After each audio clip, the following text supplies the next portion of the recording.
विलोपन विधि से पूछना है कोई प्रश्न? 4.1 क्वेश्चन नंबर 4 का पहला। हाँ, क्वेश्चन क्या है, क्या कह रहा है? विधि से क्वेश्चन क्या है? समीकरण बताओ। 4 में 1/x माइनस 1/y बराबर 1 है ना। दूसरा समीकरण क्या है बोलो तो? 1/x प्लस 1/y बराबर 7। और कुछ है? चलो उससे मतलब नहीं है। अब देखो दो चर वाले रैखिक समीकरण का समान रूप हम क्या बोलते हैं? ax plus by plus c बराबर क्या जी 0। यही बोलते हैं इसका समान रूप। इसका दो चर वाले रैखिक समीकरण का क्या ये जो समीकरण लिखा हुआ है रूप में है? इसको बना लेंगे। तो बनाएंगे तो बोलो तो जरा यहाँ देखो, अभी हम एलसीएम ले लेते हैं तो एलसीएम मेरा क्या होगा? x y। यहाँ क्या आएगा? भागा में x कट जाएगा, y बचेगा माइनस, यहाँ भागा में y क्या बचेगा? बराबर कितना? अब बोलो तो y माइनस x की गुणा करेंगे तो क्या हो जाएगा? x y। मान लो ये तुम्हारा समीकरण हो गया, कितना हो गया? उसी तरह से इसमें आ जाएंगे हम, एलसीएम लेंगे क्या हो जाएगा? x से भागा देंगे y गुणा होगा तो y प्लस y से भागा देंगे x बचेगा, x गुणा होगा x बराबर में कितना? 7। तो बोलो y प्लस x बराबर 7xy होगा। ये तुम्हारा हो गया समीकरण नंबर 2। तो यहाँ दोनों समीकरण को लिख लो, y माइनस x बराबर xy और दूसरा क्या चीज है? y प्लस x बराबर 7xy। Number 1 number 2। अच्छा बताओ दोनों को क्या करेगा? विलोपन में तो हम जानते हैं कि पहले चार राशि को बराबर करते हैं, यहाँ चार राशि y के बराबर x के बराबर। बढ़िया। अधिक चिन्ह अलग अलग है, तो हम x को हटाना चाहते हैं, विलोप करना चाहते हैं तो चिन्ह अलग अलग है ना। तो यहाँ डायरेक्ट लिख देंगे क्या चीज करने पर? जोड़ने पर। तो जोड़ेंगे तो काय y होगा? 2y। ये क्या होगा? बोलो जोड़ेंगे तो कितना होगा? 7 8 xy। अरे समझ में? अब तुम्हें बताओ y से अब ऐसे डायरेक्ट लिख लो, इसलिए अच्छा y से y काट सकते हैं, तो y से y कट गया तो x बराबर क्या आएगा? बोलो तो 2/8 होगा। ये गुणा में इधर आएगा क्या होगा? कट के कितना गया? तो बोलो x का मान निकाल दिया 1/4। अब क्या लिखेंगे? चूंकि x का मान कहाँ रखते हैं बोलो? समीकरण 1 में रखने पर। एक क्या है? y माइनस x बराबर x इंटू y। तो y माइनस x का मान 1/4 इंटू y। अब बोलो जरा y ये प्लस में किधर आएगा? माइनस में। ये माइनस में किधर आएगा? क्या जी? प्लस में। एलसीएम हो गया 4y माइनस y बराबर 1/4। 4 से 4 खत्म। घट के क्या y हो गया?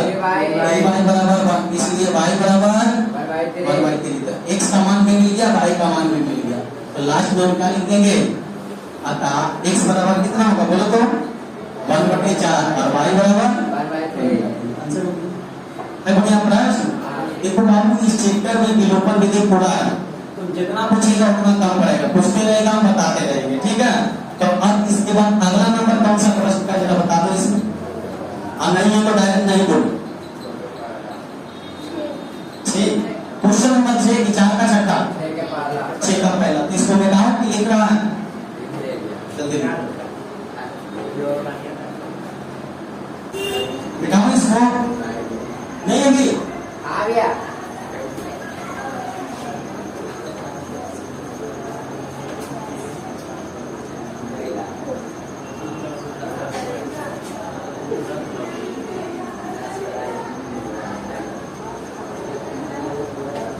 क्वेश्चन नंबर 6 नंबर देखो, पढ़ो क्या कह रहा है।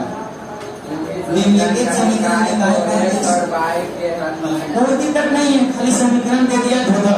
अब प्रश्न हल्का ही 6 का पहला 1/2 2x plus 3y plus 12/7 3x minus 2y बराबर 1/, है ना। चलो एक समीकरण पहले ये हो गया। क्या ये इस रूप में है? नहीं, तो इसको पहले उस रूप में बनाना होगा। ध्यान से देखो, पहले सबसे पहले गुंजन बारह का समान रूप में बनाएंगे। तो जरा तुम लोग बता एलसीएम कितना होगा। एलसीएम देखो 2 7 सब एलसीएम हो जाएगा। 2 × 7 × 2x + 3y × 3x - 2y हो जाएगा एलसीएम। भागा देंगे, ये वाला कट जाएगा, ये वाला बचेगा ना, तो ये गुना होगा, यानी 3x - 2y। और क्या रहेगा गुना में? बोलो तो जरा 7 वाला। फिर भागा देंगे, ये वाला कट जाएगा, ये तो क्या बचेगा? ये बचेगा ना, तो लिखा जाएगा 2x + 3y बराबर में कितना? 1/2। अब बोलो तो जरा इसको गुना करेंगे। 7 21 माइनस 7 क्या वो 12 भी था। अच्छा ठीक है, तो यहाँ इनटू में 12 भी लगेगा कि नहीं? बोलो तो जरा। अरे 12 लगेगा ना, एलसीएम तो भागा देते जो बढ़ता है गुना होता। तो 7 21 x - 7 14y 12 दूनी 24 दूनी 48x और 24 72y बट्टा में क्या किया? 7 दूनी 14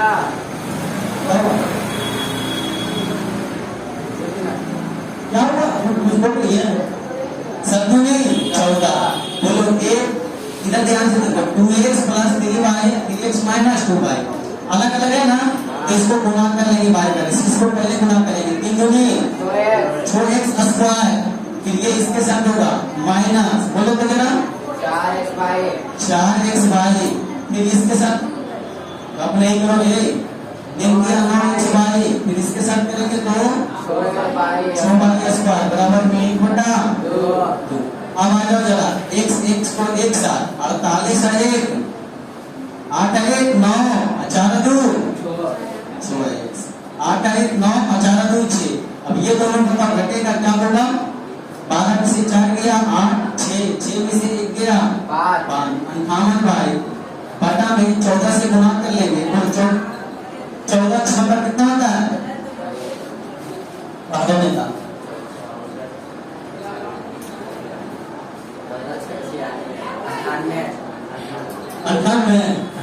कहाँ में आता है? पढ़ लेंगे।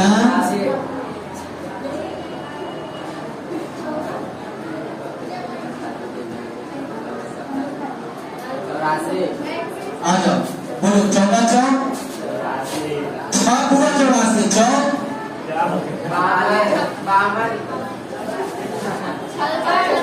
कहाँ नहीं आता है? चौपट है, चौपट पढ़ा पढ़ा करे, चौपट पढ़ा। और सुना चौक 6 कितना होता है?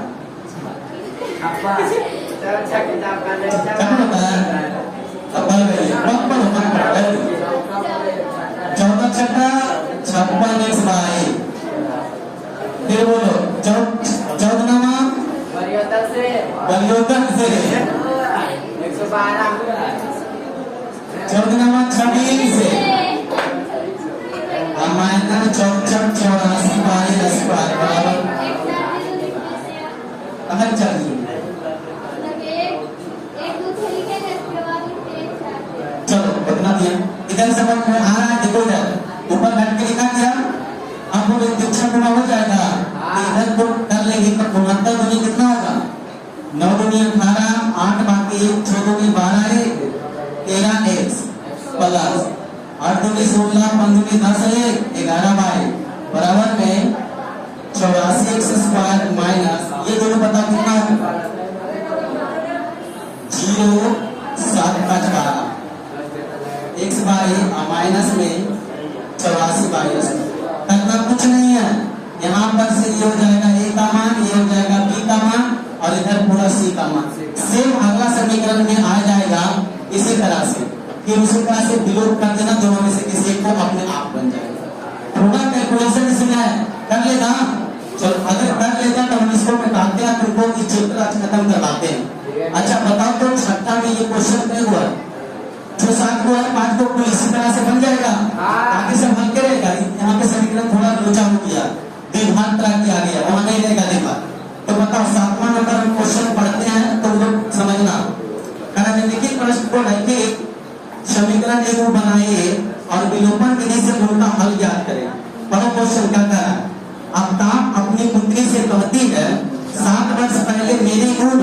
तुम्हारी उम्र उस समय की उम्र के साथ गुणित थी।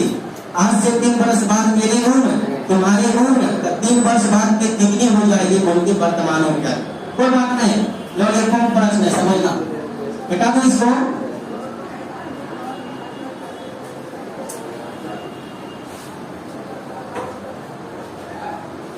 क्वेश्चन नंबर 7,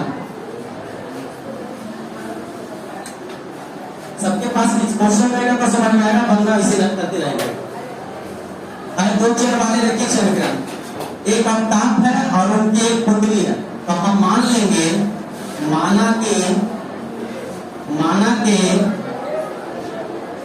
अवताप की वर्तमान आयु, वर्तमान कई वर्ष मान ले 1 वर्ष, और उनकी जो पुत्री है, अवताप की क्या पुत्री, हम डायरेक्ट लिख दें, पुत्री की वर्तमान आयु कितना मान ले 5 वर्ष।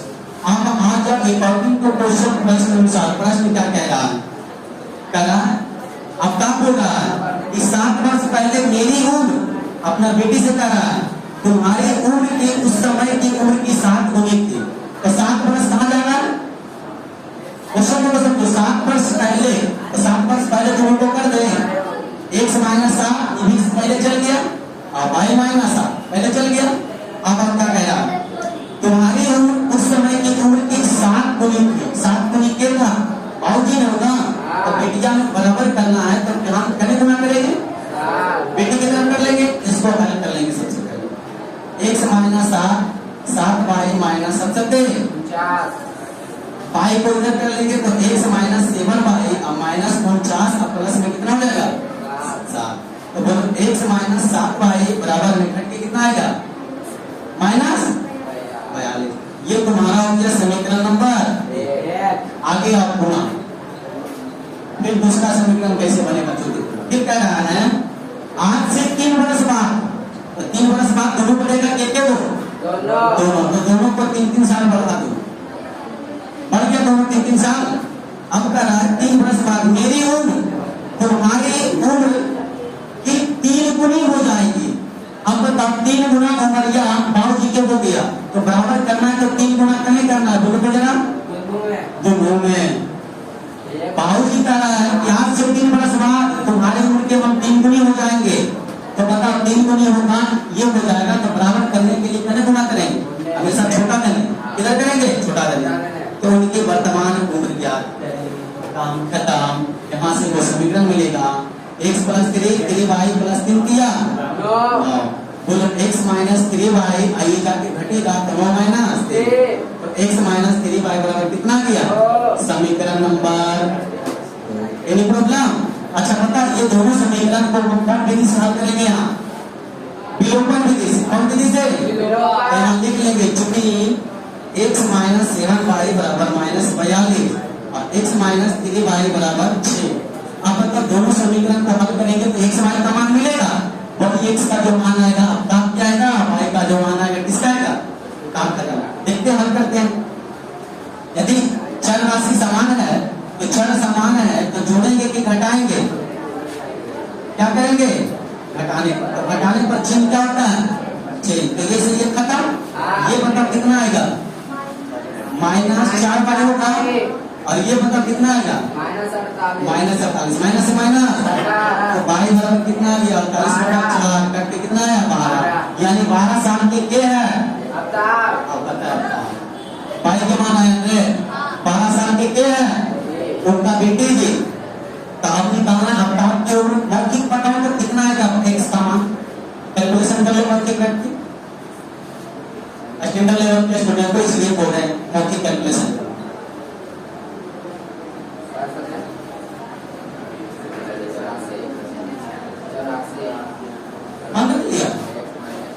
छोटा पाई का मान यहाँ पे देख लेना ऊपर, ठीक है, यहाँ देखिएगा, लिखेंगे पाई का मान समीकरण कहाँ रखो, बोलो 1 या 2, निकल गया। देख लेते 1 में रखने, 1 में रखो x - 7y बराबर -42, तो x - 7 y के मान 12 12 बराबर -42 x माइनस बच सकते 84 एक के पालन तो याद है चौथा सब करना माइनस उधर करके क्या होगा तो -42 प्लस 84 घटाओ कितना आएगा 42 तो x बराबर कितना आ गया 42 तो बता अब ताप का उम्र कैसा 42 साल और उनकी बेटी जी का उम्र कैसा 12 साल काम खत्म ऐसा समझ में यही बता नहीं निकल जाएगा तो बताओ साथ में एक प्रश्न और है ग्रुप है तो ये दोनों कर लेगा खुद से यहाँ बता दें तो कर लेगा तो इसको फटाक से नोट करो अभी तुम लोग को बच गुणन सिखा देते हैं तुरंत जल्दी नोट करो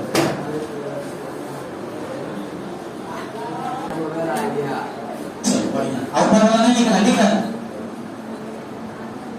सबसे पहले हाँ सबसे पहले लिख दिया बढ़िया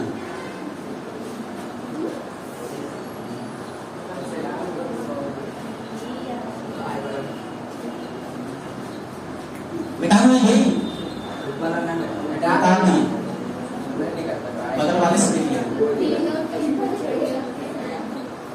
चलो अब तुम लोग घर से देखो यार जल्दी कर लो कहाँ से लिखना बस उतना कैलकुलेशन करना आता है मुझे अभी तक ध्यान से देखो एक बार फिर से दो चर वाले एक समीकरण को क्लास 10 में कितने विधि से हल करते हैं 4 पहला हम तुम लोग को बताया आलेखीय दूसरा प्रतिस्थापन तीसरा विलोपन नेक्स्ट आने वाला जो कौन विधि है वाजगुणन आया समझ में आलेखीय बोले तो फिर से बोलता है ग्राफ जब बोलिए आलेखीय हुई है ग्राफीय क्यों लास्ट अंतिम मेथड कौन है बोलो तो जरा वाजगुणन विधि ये बाबू ध्यान से समझना इस पर क्वेश्चन आता है तो 5 नंबर में आता है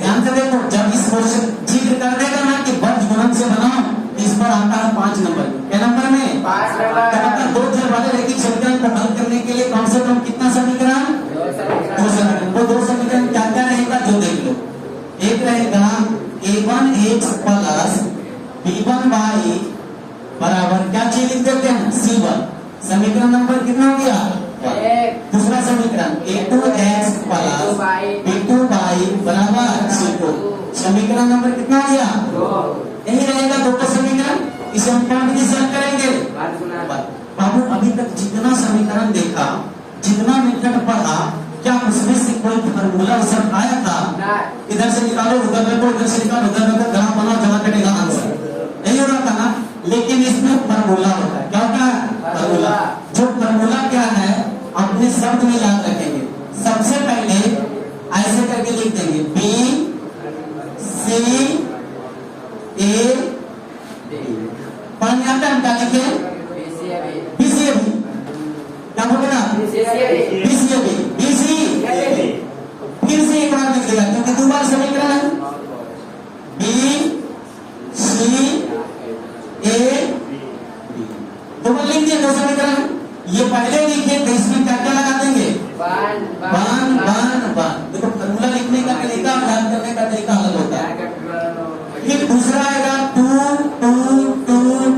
बात तो समझ में आया पहले लिखना हमको क्या है एक बार फिर से बोलो BCAB क्या लिखना है BCAB तो फिर क्या बार लिखना है 2 समीकरण में तो कितना बार 2 बार पहला में लिखे तो क्या क्या लगा है 1 बार सेकंड में लिखे क्या क्या लगा है 2 काम खत्म इसके ऊपर क्या लिख देंगे x और इसके ऊपर क्या लिख देंगे y तो क्षण राशि कोई ना लगा है और हम कुछ नहीं बचा एक होशियार जाएगा कम से कम कुछ नहीं तो किसी व्यक्ति को 1 रुपया दे दो क्या रुपया दे दो अरे नहीं इसके बराबर है ना 1 रुपया दे दिए नाम हुआ ना कि दिए ये दोनों को x इसके ऊपर कितना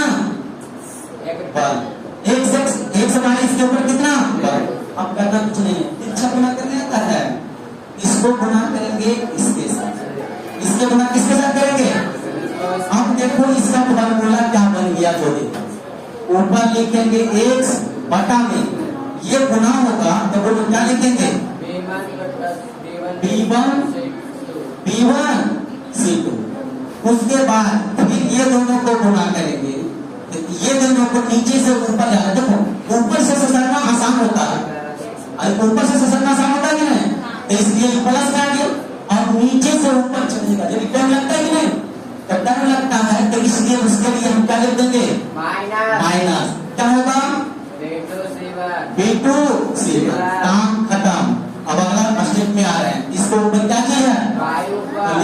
बाई, फिर उसी तरह से ऊपर से समांग से नीचे से सर जाएंगे तो क्या होगा? बोलो जल्दी फॉर्मूला C1A2। फिर बोलो नीचे से ऊपर चढ़ेंगे तो थोड़ा टाइम लगेगा, तो इसलिए माइनस में क्या लिखेंगे? बोलो तो जरा C2A1 और बराबर में इसके ऊपर क्या है?